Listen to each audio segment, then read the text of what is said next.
Hello everyone, and welcome to, I know it's, when you're seeing this, it will be early December. I believe like within the first 7 days of December, if I get this out when I'm thinking I will.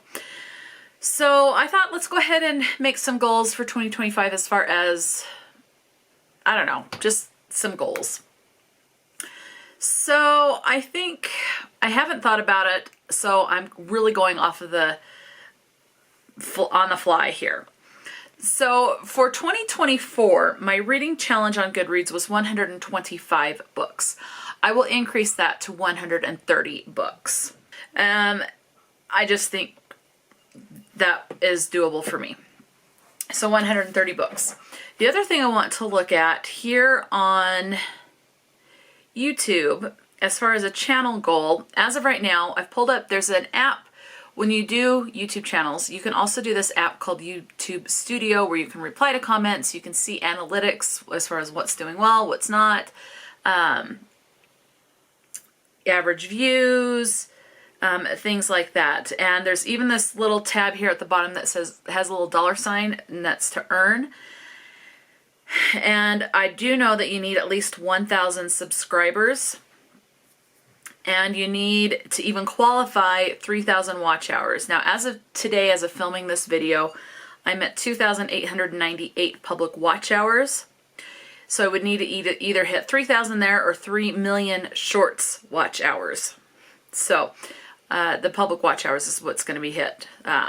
Whether or not that hits in December, I don't know.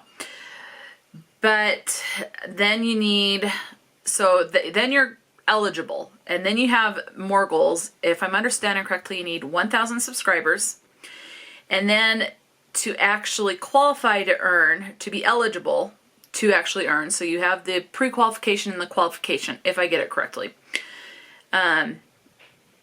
So then you need, instead of the 3,000 watch hours, you need 4,000, so an extra 1,000. So my YouTube channel goal will be to hit 1,000 subscribers. As of filming this, and you know, people subscribe and then they leave and subscribe and leave. But as of filming this, I am at 815. I never thought I would get over like 100 subscribers. I seriously never thought that. So I am amazed at everyone that has subscribed and watches and comments. Thank you so very much. I genuinely appreciate you.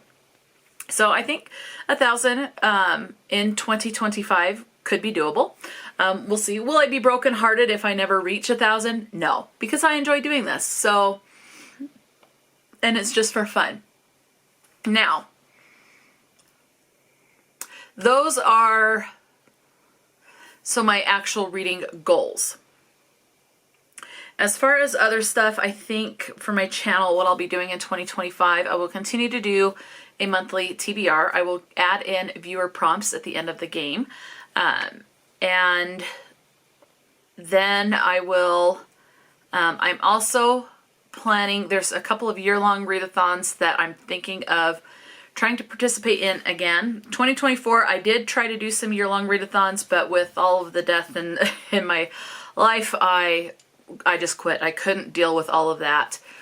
Like trying to do monthly readathons as a motivator to pick up books when I've been in and out of slumps has helped, but I couldn't do the year-long readathons on top of everything else. So I've quit the year-long readathons for 2024. I would like to attempt them again in 2025. So as of right now, I'm working on a bullet journal for 2025. So a year-long readathon, I have this map of the United States. My goal is to read a book so I can, because I'm not well-traveled. I've been to Utah. Well, I am in Utah. I have been to Colorado, New Mexico, California, Nevada. I did forget to mention that. And Indiana for my dad's funeral. So I have not traveled very much.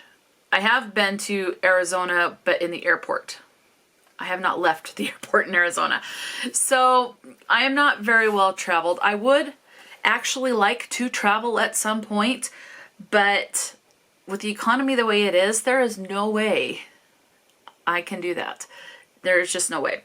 So I mean, I'd have to save up, and it would take me a while to save up. As of right now, if I'm going to do any traveling, it's going to be to travel to Vernal, Utah, to see my grandpa and my uncles and my aunt. So that's, and then maybe back to Colorado, to see my aunt and cousins. So that's the extent of the traveling that I will be doing in the near future, if I am able to, financially and physically. So since I can't travel very much right now in the meantime, and I don't plan on doing a lot of traveling or really outside of one of those two areas in 2025, I can fictionally travel. So I want to see how many states I can hit in 2025. My other reading goal that I have is, I have to find it. I have an alphabet and a numerical challenge in my bullet journal. And I'll do a different video with my bullet journal. So alphabet, I'm only going to do,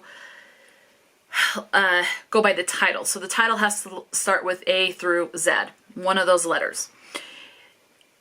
Excluding, I cannot include the word in, a, and, the, and so, what are like, I don't know, the actual word.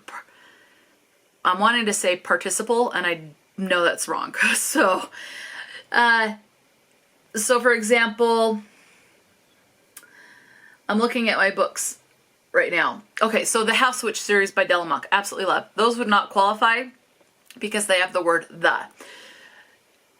Now, the series by Pierce Brown, so Red Rising, Golden Sun, Morning Star, if I were to reread those, that would hit R for Red Rising, G for Golden Sun, and M for Morning Star. So that you get that.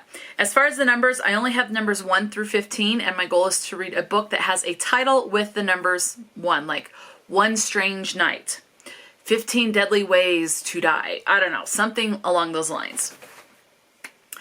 And those are the ones that I am personally taking on. I do know that there are going to be some other year-long readathons that will be popping up and go from there. So there are some other things I'm going to try to keep track of, but I will show you those in a different video that I do have in my journal, bullet journal. And I'm planning on having probably 2 or 3 different bullet journals. So to kind of try to keep things organized. And so those are basically my reading goals. So to hit my 2025 reading challenges, the 130 books in 2025, and 1,000 subscribers. Now, as far as life goals for 2025, I think the best thing is to try to become healthier. Now, for me, that's going to be drinking less soda, drinking a heck of a lot more water, because I do not drink near enough water, trying to incorporate in my life movement in some way, whether that's trying to go for a walk, even if it's not even around the whole block, just like around like a circle, like a court, whatever, yeah, I don't know. Anyway, something, walking in place would be better, because then I can sit back down, or I can go and lay down right after, rather than if I actually go for a walk, then I have to make it back home before I can rest my back, because my back is crap. My body, I know I have arthritis in certain places, specifically in my back. I know I have arthritis in my feet, and I think I have it in my hands a little bit. And arthritis, I do know, my understanding is it can have a genetic component, is my understanding. I could be way wrong on that, but it's like if you have family history of arthritis, you're at a higher risk of getting arthritis, and more severe, or more arthritis, instead of just it being isolated in one area due to an injury or something. I could be way wrong on that, but that's my very basic understanding, and that could even be wrong. So to try and alleviate some arthritis, I do know that I really should lose some weight. So my goal for 2025 would be to lose, let's just say 25 pounds. 25 pounds in 2025. Okay? That's a little over 2 pounds a month. Definitely doable. But with the amount that I can't exercise, like I would love to go swimming. I love swimming. I love the smell of the chlorine. I love the sound of the pool. I love the feel of being in the water. However, I don't like going to the gym because of the lights and the sound, specifically when and I live in an area where some of the kids go to school for 9 months straight. That, it's like August through June or whatever it is. And then I'm right at the cusp of another area where the kids go year round and they alternate. So no matter when I go to the gym, there's always a chance that kids will be in the pools, in the water, and I'm hearing them screaming, and with the echoing, that's a sensory nightmare. So as much as it is sensorily soothing to be in the pool and to actually swim, the other stuff, the lights and the sounds, I can't deal with. So that's going to be the big thing. So the other thing is, it's like I can't stand in the kitchen and cook. For standing for I'm lucky if I can make it 5 minutes, but then I start to trying to lean on the counters and I start doubling over. So I know that if I can lose some weight, that'll help alleviate some pressure off of my spine, my knees, my feet, because it's less weight, so it's less pressure. Will it resolve and remove the pain? No, I do not expect that. I just don't want the pain to get too much worse. And if it is going to get worse, I want to slow the progression of it. So if I can do that, that would be great. I'm sorry, my hair is really bugging me today. So I think those are going to be my goals. As far as cooking, again, I cannot stand to cook. My mom can stand to cook, but her problem right now is she has lost a lot of, and please let me know if you know someone or you personally struggle with this and maybe have some suggestions. Definitely let me know. We are open to suggestions. She has lost a lot of her desire to eat certain foods. She no longer wants poultry.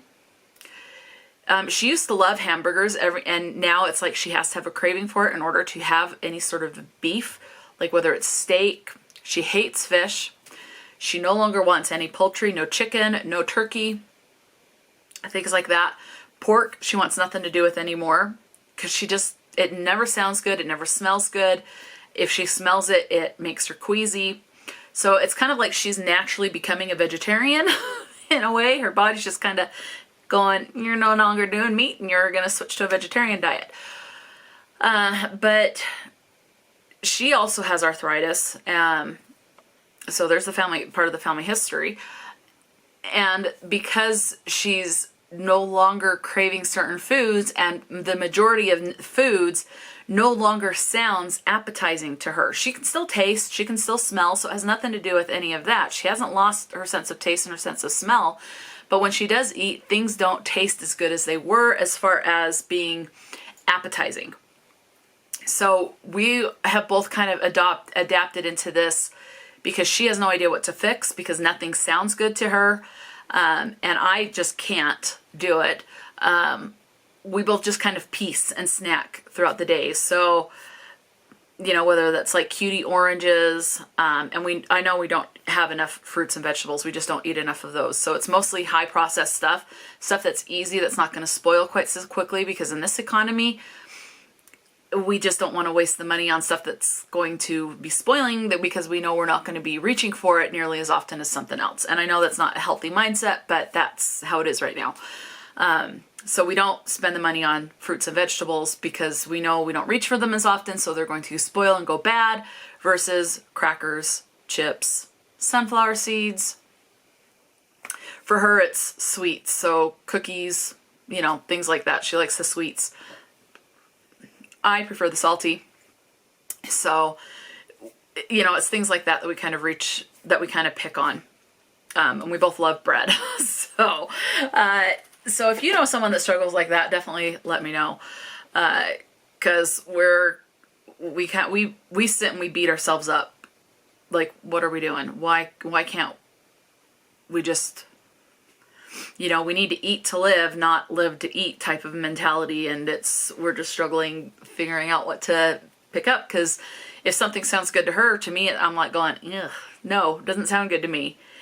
Mostly it's vice versa, where if it sounds okay to me, she doesn't want anything to do with it.